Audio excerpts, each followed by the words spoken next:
Neçə il olar? 97 il olmalı.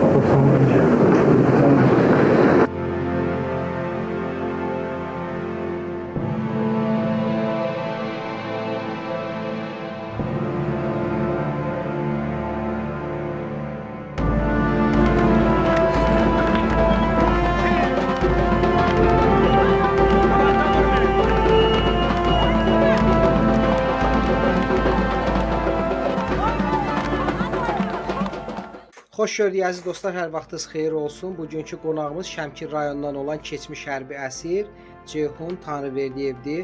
Ceyhun bəy, xoş gördük, hər vaxtınız xeyir olsun. Ceyhun bəy, siz qeyri-döyüş şəraitində əsir düşmüsünüz. Ümumiyyətlə, neçənci ildə xidmətə başladınız və necə oldu əsir düşdünüz? Oradan başlayaq elə. 2 il 11 ay hərbi xidmətə eləyəndən sonra 1997-ci il iyulun 11-də əsir düşmüşəm.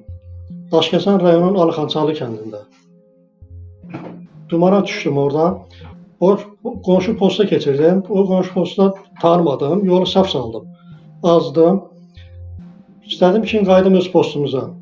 Nəsə post tapa bilmədim. Ağzım bir qaya ilişdi. Qayanın dibindən də çay axırdı. Dedim, görəm bu rahat tərəfdir. Biz tərəfdə belə bir şey yoxdur. Bir gecə qaldım həmin yerdə. Gördüm, tapamadım yolu yenə. Nəsə 3 gün dağın başında yol axtardım, tapamadım. Gördüm, aralıdan kənd görsənir. Dedim, yəqin Daşkəsənin kəndidir. Düşdüm o kəndə. Kəndə düşəndə gördüm, kəndə girməzdən qabaq bir kanal var idi. Kanalın yanında da kran var idi, sarı kran idi. Bir də dəmirdən potka idi. Potkanı keçəndə gördüm, dedim, görüm bu nə potkasıdır. Gördüm, içində 2 nəfər saldat var. Bunlar məni gördülər. Saldatın biri içəridə peçin qıranda oturmuşdu. Biri də potkanın arxasına keçdi. Nəsə keçdim, girdim kəndə. 3 gün ağzı normaldır. Elə kəndin içində gedirəm, maşsuz. Kəndin hamısı vayindir. Nəsə gəldim, kəndi çıxa-çıxda erməni saldatın birindən qabaqlaşdım. Məndən sıxı-sıxı soruşdu rus dilində. Dedim, yoxdur. Dedi, nə millətsən? Rus dilində biraz da ayağına başa salır. Dedi, erməni? Dedim, yox. Gürcü, yox. Türk? Dedim, ha. Dedi, nə torf yapsan? Dedim, Pradıka düşürdüm. Dedim, Pradıka düşürdüm. Yola azmışam. Dedi, gidip bizim uşaqlar meşədə odun eləyir. Orada siqaret var, spişkadan. Apardı, Mosu dedim. Mosu'nun da addır, paroldur, nədir, bilmirəm. 9 nəfər tökülüşdü. Gəldilər, tutdular məni, avtomatı da əlimdən aldılar. Apardılar, böyüklərə təhvil verdilər. Böyüklərə təhvil verəndə bir nəfər pervozçik var. Dedi, gidip yolu düzgün deyilən. Hardan gəlirsən, hamısını bizə deyilən. Bu gördüyüm potkadır, kənddir, bunun hamısını bunlara mən dedim. Dedim, ben bak bunları görmüşəm. Dedi, bizim böyüyümüz deyir ki, yolu düzgün deməsə, onu maşın dalına qoşub sürücüyük. Yolu düzgün desin. Ben yenə dedim ki, yani bak gördüyüm şeyler bunlardır. Bu postu siz yaradıbsınız, harada yaradıbsınız da siz yaxşı bilərsiniz. Yeşə bir zincir idi, ağır yoğun zincir idi. Yatdı boynuma saldı. Getdim, Filisin qoşqu yerində gözləyirəm ki, yası qoşqu sürüsündən ha. Deyə bax, eləməlidir. Öz dilləndə nə dedi, nə demədi, dedi ki, otur maşına, zinciri suyursan, yenə yaxşı fikirləşirəm. Dedim, mən gördüyüm şeylər bunlardır. Nəsə, apardılar, başqa bir yer idi, haraydı da deyə bilmərəm. Axşam saat 11-12 saat olardı, Niva ilə mənə aparırlar. Əlim də arxadan şoferlə bağlı. Şoferdir, şoferin böyründə biridir. Mənim sağımda, solumda da serjantlardır. Hərəsinin əlində bir avtomat. Dağın başında getdiyimiz yerdə birdən tapançanı şofer götürdü. İşarə elədi ki, düş. Dedim, yəqin burada öldürüb dərdən aşağı tutacaqlar. Gördü ki, ürəklə dururum, belə sağıma soluma baxıram ki, yəni qalxım yol verin. Gördü ki, ürəklə dururum, məni yoxlayıb görüm, ölümdən qorxuram, narıram. Elə Rusya dedi, otur dedi, oturdum. Bunu çapardılar, bir dejurkaydı ora. Gecəni orada qaldım, səhər tezdən gətirlər hərbi polislərlə. Hərbi polisdə də bir 15-20 gün işgəncə verdilər. Bu həmin hərbi polisdə mənim təpi ilə vurdular, avtomatın qundağıyla, dırnağımın kəpətini tutur, barmağımı toka yaxınlaşdırır, söz almaq üçün, göz qorxuzmaq. 15-20 gündən sonra gətirlər Yerevana. Yerevanda həmin Beynəlxalq Qızılxaç Komitəsinin qeydiyyatına düşdüm. Ondan sonra məktub gəldi, məktub getdi, evdəkilər də bildilər ki, mən haradayam. Yerevanda mən İsmailov Şirinlə tanış oldum. Ondan sonra bizi keçirdilər başqa kameraya, ikimiz bir yerdə olduq. Ondan sonra başqa bölgələrdən düşənlər oldu. Nə bilim 2 nəfər bir yatdılar, 3 nəfər bir yatdılar, 1 nəfər bir gəldi. Başın cəmləndik, hamımız bir yerdə bir kamerada 9 nəfər olduq. Sonra da Qızıl Ayparan qeydiyyatına düşdük, Beynəlxalq Qızıl Xaç Komitəsinə. Məktub getdi, məktub gəldi. Ondan sonra evdəkilər də bildilər ki, hardayıq, nədir.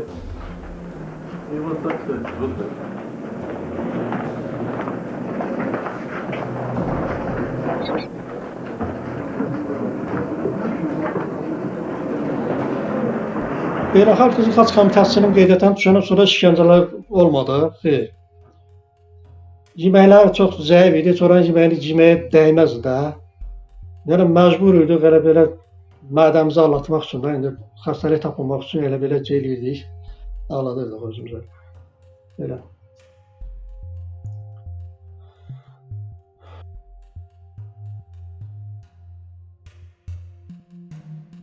Bizə xəbər verməmişdilər. Bizim hamımızı çıxartdılar, apardılar. Başqa bir kamera, böyük bir yer idi. Orada həmin jurnalistlər rus dilində özlərini təqdim elədilər ki, biz Azərbaycana gəlmiş Azərbaycan jurnalistiyik. Həmin bizi çağırdılar yerin müdiri deyir ki, bunlar rus dilində bilmir. Bunlarla Azərbaycanca danışır. Onlara başladılar Azərbaycanca danışmağa. Biz həqiqətən inandıq ki, həqiqətən bunlar Azərbaycandan gəliblər. Bizi yoxlamağa gəliblər.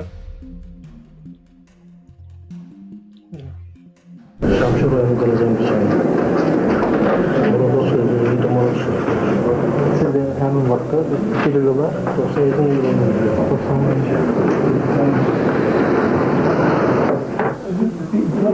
Çalışmamız belə oldu. Orada bizə xəbər elədilər ki, biz 3 nəfər hazırlaşın, həmin Beynəlxalq Qızıl Xaç Komitəsi sizinlə danışıq aparacaq. Biz də şübhələndik, dedik Beynəlxalq Qızıl Xaç Komitəsi gələndə bu 9 nəfər içinə gəlir. Hamımız yanımıza söhbətimizi eləyir, sözünü deyir, məktubumuzu alaraq məktubumuzu veririk, sağlaşıb çıxıb gedir. Nəsə vaxt tamam oldu, axşamüstü saat 4 idi. Qızıl Xaç gəldi, biz 3 nəfər də Firdovsini, Şirini, İsmailov Şirini, bir də məni. Çıxartdı həmin Qızıl Xaç deyir ki, siz hazırlaşın, siz gedirsiniz Azərbaycana. Biz yenə inanmadıq. Nəsə gətirdilər aeroportdan da gəlmişik, Bakıya düşmüşük. Bakıya düşəndə aeroportun üstünü oxuyuruq ki, Baku yazılıb. Mesestralar, Azərbaycanlılar yanımıza Azərbaycanca danışırlar. Yenə inanmırıq ki, biz həqiqətən də Azərbaycandayıq, bizə yuxu kimi gəldi. Necə bir 13 gün hospitalda qaldıq, Papalində hospital müalicə kimi. Ondan sonra oktyabrın 1 günündəki gəldim Şəmkir rayonunun Qaracəmli kəndinə. Daşı maşından burası.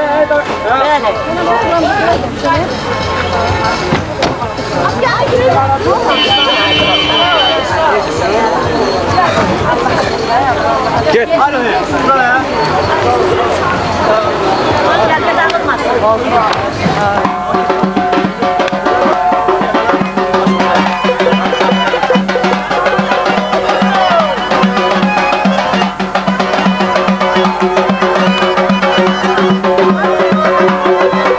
Yakına gelmeyin diyorum, yakına gelmeyin.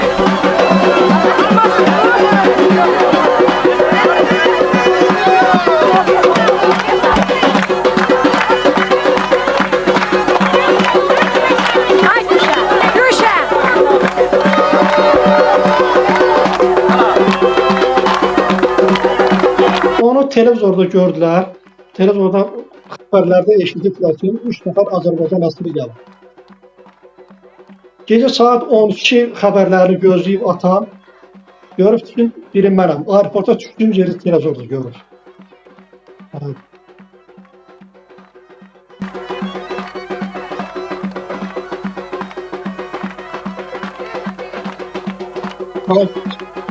Bəli, şagirdlər də var, məktəb tələbələri mənim qarşılamağa çıxdılar.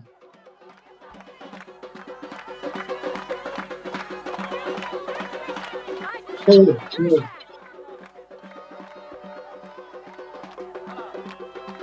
Bəli.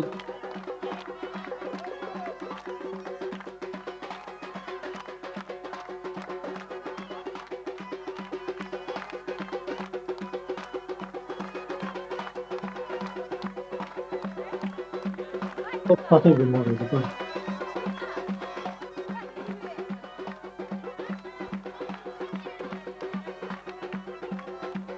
Bura 3 yoldur. iş yolda qarşıladılar məni. Kənddən bir 4-5 kilometr aralıdır.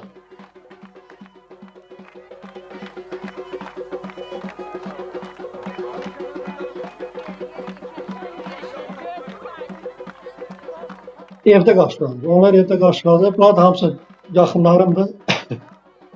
Yəni qohum, əqrəba, qonşu, dost, tanış. Bu əmim qızıdır.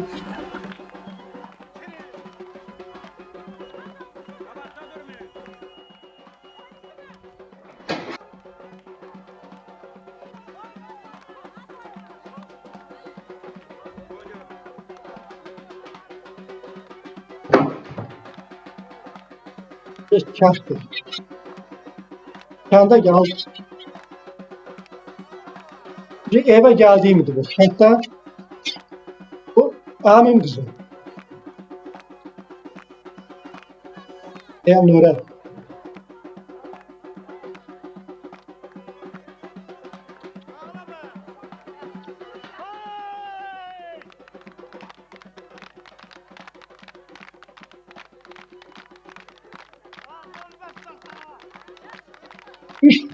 Üç.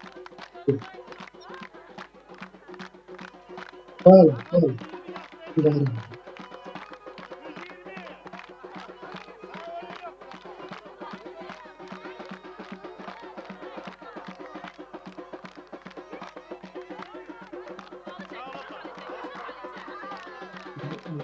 %23, $24 aldı.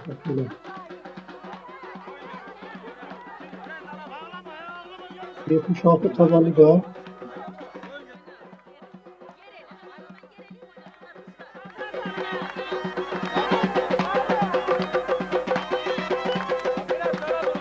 ...99'un sentyabrın 17'si günü Arif oradan düşəndə televizorda görürdülər.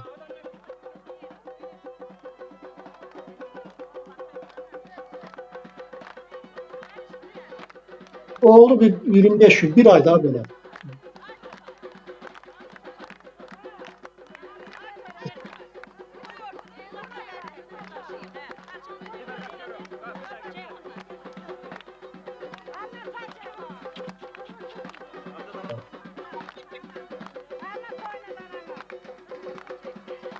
Bizdə də iş məktubun Beynəlxalq Qızıl Xaç Komitəsi göndərəndə bilibdilər ki, Yerevandayam. Açıq çıxmışım.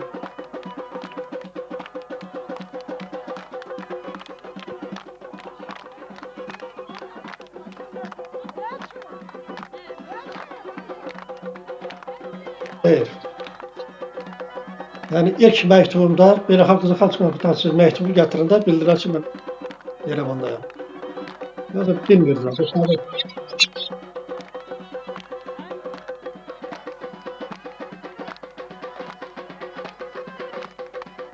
Elə bu dəqiqənin özündə də bütün gözümün qabağındadır oradakı işgəncələr.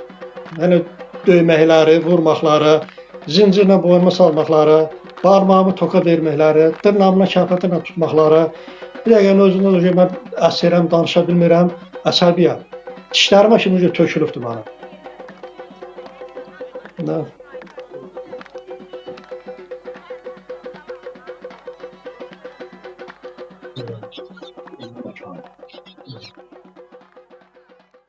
Üzərindən 30 il, 35 il keçməsinə baxmayaraq yenə də müalicə alan əsirlər var. Bax sizdə səhhətinizdə hansı problemlər yaradıb bu?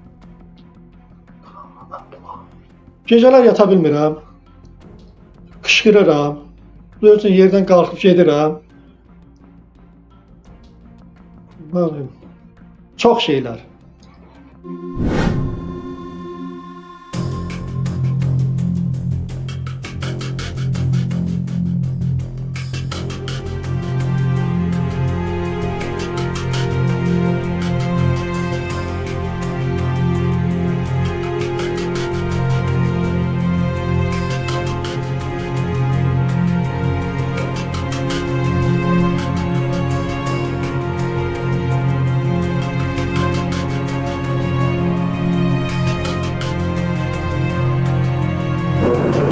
Həmin vaxtda biz 2 yola evdən yürüyemiyoruz.